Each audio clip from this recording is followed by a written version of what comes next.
अस्सलाम वालेकुम दोस्तों। उम्मीद है आप खैरियत से होंगे। आज के वीडियो में मैं आपको दिखाऊंगा कि हमारे घर पर वापडा के जो डिजिटल इलेक्ट्रिक एनर्जी मीटर लगे होते हैं, इनकी रीडिंग को कैसे पढ़ा जाता है। और चूंकि इनकी स्क्रीन पर रीडिंग तब्दील होती रहती है, तो मैं आज इन तमाम स्क्रीन पर आने वाली रीडिंग्स के बारे में आपको बताऊँगा कि इनमें कौन से रीडिंग पर हमारा महीने का बिल आता है, और जो बाकी रीडिंग्स होती है वो हमारे लिए कितनी फ़ायदेमंद हैं। तो आइए शुरू करते हैं। डिस्प्ले सीक्वेंस आपके मीटर के ऊपर लिखा होता है। इनमें सबसे पहले नंबर पर सीरियल नंबर होता है। सीरियल नंबर मीटर के एलसीडी में सबसे पहले नमूदार होता है, जो कि मैन्युफैक्चरर की तरफ से दिया गया होता है। यह नंबर डिस्प्ले और सामने मीटर प्लेट पर भी होता है। यह दोनों इसलिए लिखा जाता है ताकि कोई मीटर तब्दील न करे या इसकी स्क्रीन में रद्द-बदल न करे। दूसरे नंबर पर KWH लिखा होता है। KWH टोटल कंज्यूम यूनिट होते हैं, जिसकी तस्वीर हमारे बिल पर चस्पा होती है। मीटर रीडर इसी KWH की तस्वीर लेती है और बाद में बिल पर भेज दी जाती है। इसी KWH के बुनियाद पर हमारे बिजली के बिल ज़्यादा या कम आते हैं। KWH नीचे स्क्रीन पर लिखा होता है और यह अक्सर मीटरों में सीरियल नंबर 2 पर आता है। KWH का मतलब होता है किलोवाट हावर्स। तीसरे नंबर पर होता है प्रीवियस मंथ मैक्सिमम डिमांड। इसका मतलब ये है कि हमने पिछले महीने कितने लोड KW में अपने घर में लगाया था। ये KW में होता है, जिसका मतलब वाट्स यानी पावर किलो में होती है। मैक्सिमम डिमांड मीटर इस तरह नोट करता है कि अगर हम ज़्यादा से ज़्यादा लोड 30 मिनट तक इस्तेमाल करते हैं तो ये मैक्सिमम डिमांड में नोट हो जाता है। अगर ये लोड हमारे सैंक्शन लोड से ज़्यादा आता है तो वापडा वाले हमें एक्सटेंशन ऑफ लोड के लिए कहते हैं, क्योंकि हम इजाज़त शुदा लोड से तजावज़ कर जाते हैं।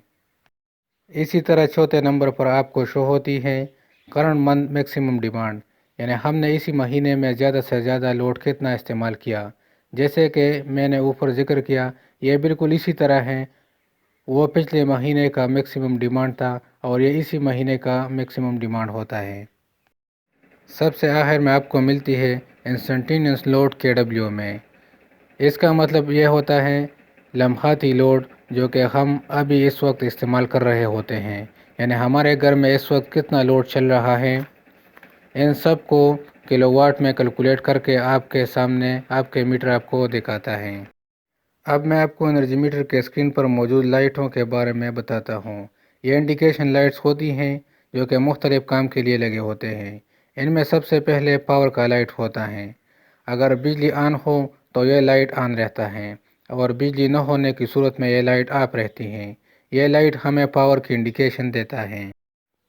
दूसरे नंबर पर रिवर्स लाइट हैं। अगर आपकी सप्लाई रिवर्स हो जाता है, यानी सप्लाई की पोलरिटी तब्दील हो जाए, तो यह लाइट ऑन हो जाता है। तीसरी लाइट इम्पल्स की लाइट है। यह लाइट लोड के हिसाब से मुसलसल ब्लिंकिंग करती रहती हैं।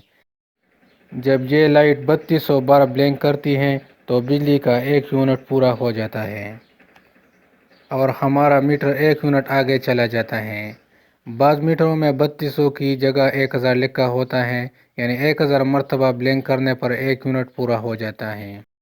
चौथा लाइट न्यूट्रल का लगा होता है। अगर आपके घर का न्यूट्रल वायर कट जाए, अच्छी तरह कनेक्ट न हो या इसमें कुछ खराबी हो तो यह लाइट ऑन हो जाता है। पांचवा लाइट अर्थ की है, यानी अगर आपके घर में न्यूट्रल वायर अर्थ की गई है तो यह लाइट ऑन हो जाएगा। यह लाइट चोरी रोकने के लिए लगाई गई है ताकि कोई बंदा चोरी करे तो आसानी के साथ पकड़ा जा सके।